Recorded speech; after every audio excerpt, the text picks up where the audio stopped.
The United States has just declared it will militarily occupy Venezuela after conducting one of the most audacious special operations in modern history. Last night, American special forces flew into Caracas, captured President Nicolás Maduro right out of his compound, and extracted him to a US warship before anyone could react. This morning, Maduro sits in the Metropolitan Detention Center in New York City, facing narcotics and weapons charges. But here's what nobody saw coming. The Venezuelan government didn't collapse. Their military is still intact, still armed, and now on the highest alert status.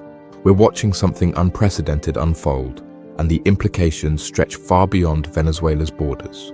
Let's talk about what actually happened, because the details read like a Hollywood script. Except, this is real. Around 2 a.m. local time, helicopters from the 160th Special Operations Aviation Regiment crossed into Venezuelan airspace. These aren't regular helicopters. These are specially modified MH-60 Blackhawks and CH-47 Chinooks equipped for long-range infiltration missions. At the exact same moment, F-35 Lightning stealth fighters struck Venezuela's air defense network. They hit Pantsir S-1 and Buk M2 missile systems at Carlota Air Base and Higuerote Air Base, essentially blinding Venezuela's ability to track or shoot down aircraft. Then they struck Fort Tiuna, which is Venezuela's version of the Pentagon, taking out communications towers and command buildings. The operation was surgical. Within 2.5 hours, Maduro was aboard the USS Iwo Jima in the Caribbean. No American deaths. A few wounded soldiers who were medevaced to Roosevelt Roads Naval Station in Puerto Rico. Venezuela's $6 billion worth of Russian air defense equipment didn't stop a single aircraft. Now here's where the official story gets interesting. Initially, this was sold as an anti-cartel operation. The administration talked about fentanyl, about cocaine trafficking, about taking down narco-terrorists. But watch what happened at the press conference just hours after Maduro's capture. The president said, and I'm quoting here, "We're going to have our very large United States oil companies, the biggest anywhere in the world, go in and spend billions of dollars, fix the badly broken infrastructure, and start making money for the country and also for ourselves." The drug war justification got dropped faster than a hot potato. Suddenly, this became about Venezuela's oil fields. Venezuela has the world's largest proven oil reserves, larger than Saudi Arabia, and those fields have been deteriorating under Maduro's mismanagement for years. American oil executives are apparently ready to move in immediately. But capturing Maduro was just phase 1, and this is the critical part everyone needs to understand. The president didn't just say Maduro was going to trial. He said, "We're going to run the country until such time as we can have a safe, proper, and judicious transition." That's not regime change. That's military occupation. He compared it to Douglas MacArthur governing Japan after World War II, which lasted 10 years from 1945 to 1955. The administration is talking about installing Marco Rubio and Pentagon officials as the interim governing authority, not the Venezuelan opposition leader Maria Corina Machado, who everyone assumed would take over. She apparently got sidelined at the last minute, called too weak to lead. So, now we have American officials preparing to directly govern a foreign country of 28 million people. Here's the problem nobody's talking about enough. Maduro is gone, but his government isn't. The Minister of Defense is still free, still organizing resistance. The Vice President reportedly fled to Russia, but that's unconfirmed. The military chain of command never broke. This morning, Venezuelan F-16 Falcons and Su-30 fighter jets scrambled from El Libertador Air Base. Yes, they're completely outmatched. Those jets are only carrying AIM-9 Sidewinder short-range missiles with a 3 to 5 mile range, while American jets carry AIM-1T AMRAAM missiles that can hit targets 70 to 90 miles away. It's not even a fair fight. But the point is they're still fighting. The streets of Caracas are empty, not because people are celebrating, but because they're terrified. Some neighborhoods are cheering Maduro's removal, but the government structure is preparing for guerrilla warfare. Military analysts are already making Vietnam comparisons, but the situation is actually different in one crucial way. In Vietnam, North Vietnam had direct land access to China and the Soviet Union. Supplies could flow constantly over land borders. Venezuela is geographically isolated. Colombia to the east might help, but their president isn't risking a similar fate. Brazil shares a border, but it's in the middle of the Amazon rainforest with zero infrastructure. There are no roads connecting Brazilian cities to Venezuela through that jungle. Russia and China are condemning this loudly, calling it a violation of sovereignty, which is rich coming from countries currently violating Ukraine's and Taiwan's sovereignty.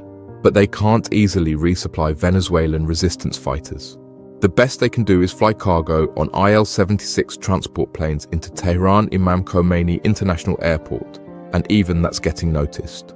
From a legal standpoint, this is black and white. International law experts are unanimous.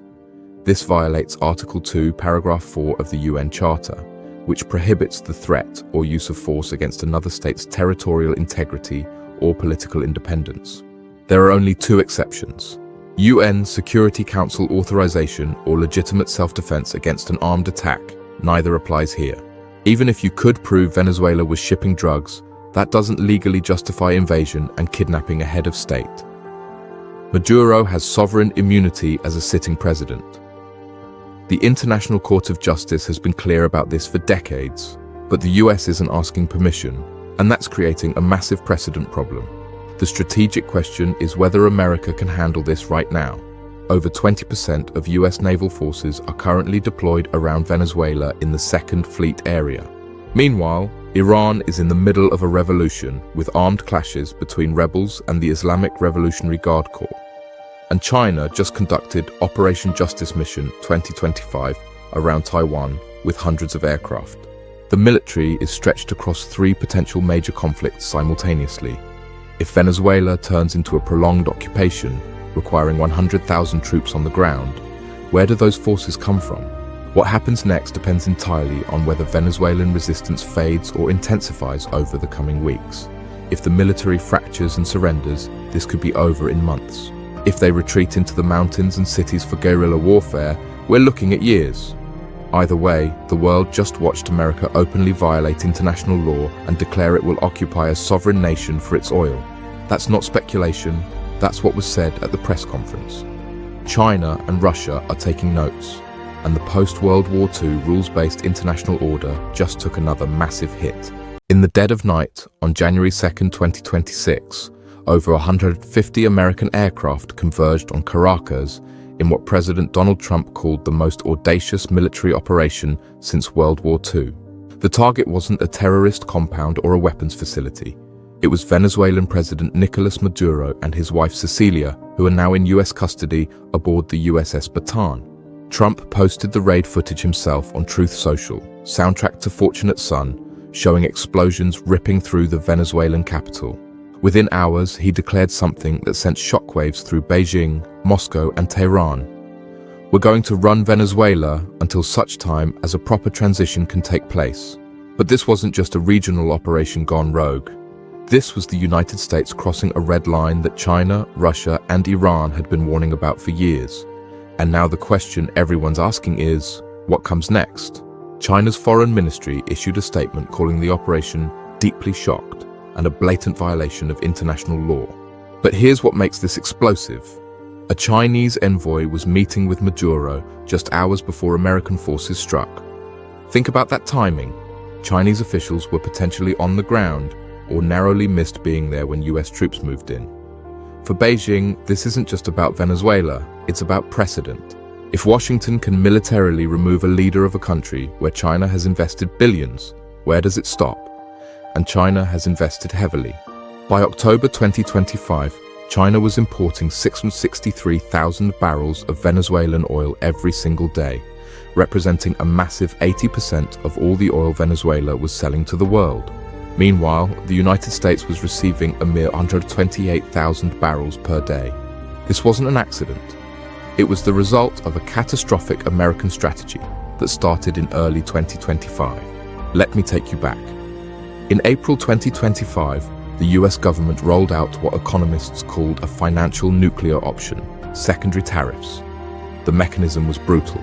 Washington warned every nation on Earth that if they bought even a single barrel of Venezuelan oil, they would face a 25% tariff on all exports to the United States.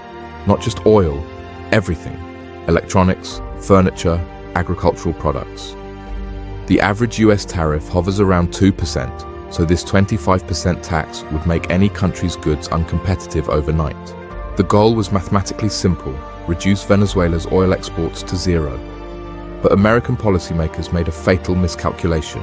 They assumed no rational nation would risk access to the $20 trillion US economy for a deal with Venezuela. They didn't account for China.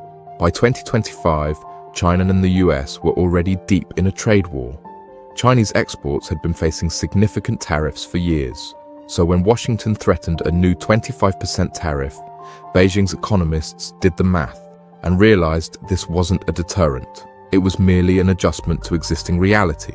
More importantly, China saw the opportunity. With every other potential buyer scared away from India to European nations to traditional Latin American partners, Venezuela's oil suddenly became available at unprecedented discounts. China wasn't just becoming a buyer among many, they were becoming the only buyer left standing. And they made a statement about it. In September 2025, a Chinese company called China Conquered installed the first major new offshore oil platform in Venezuela's Maracaibo Lake in years. This wasn't modest. It was a massive billion-dollar investment signaling China's intentions to ramp up production from 12,000 barrels per day to a staggering 60,000 barrels per day by 2026. While the United States was actively trying to shut down Venezuela's oil industry, China was simultaneously investing over $1 billion to build it back up under their own control. But there's an even deeper chain binding Venezuela to China, one that makes their relationship virtually unbreakable. That chain is debt. Over more than a decade, China has loaned Venezuela a staggering $60 billion. This isn't traditional cash being paid back through international banking systems. Venezuela repays this massive debt directly with oil shipments. It's a closed-loop system that makes US sanctions completely irrelevant. Venezuela must send oil to China to service debt obligations, and China is legally entitled to receive that oil as repayment under international law. Even if the US wanted to stop this particular oil flow, they would face an impossible dilemma. They'd be literally telling Venezuela to break an international financial agreement, which would undermine the entire global financial system that America itself relies on. This is why Beijing's response to Maduro's capture is so measured, yet so ominous. Russia quickly followed with its own condemnation, calling the operation armed aggression and warning that ideological hostility has replaced diplomacy. Moscow's foreign ministry said escalation could spiral beyond control. Iran's foreign ministry issued a lengthy statement calling it a clear breach of sovereignty that sets a dangerous precedent. What we're witnessing is China, Russia, and Iran lining up in coordinated condemnation. These aren't just words. Just months earlier, in September 2025, Chinese President Xi Jinping stood shoulder to shoulder with Russia's Vladimir Putin and North Korea's Kim Jong-un at a massive military parade in Beijing. Over 12,000 People's Liberation Army troops marched while China unveiled hypersonic missiles and autonomous combat drones. That parade was a warning. This Venezuela operation is testing whether that alliance was just theater or something more substantial. Trump explicitly invoked the Monroe Doctrine, the 200-year-old policy claiming American dominance in the Western Hemisphere. He even renamed it the Donroe Document in his unique pronunciation, declaring that American dominance will never be questioned again. But here's the problem. China already has the economic infrastructure in place across Latin America. In November 2025, just 2 months before this raid, Beijing and Caracas signed a zero-tariff trade agreement covering 400 different types of products. This wasn't just about oil anymore. It was about weaving Venezuela's entire economy into China's global supply chain. Trump can occupy Caracas with military force, but China already owns the economic foundation. And as we learned from 2025's failed sanctions strategy, military power doesn't always translate to strategic victory.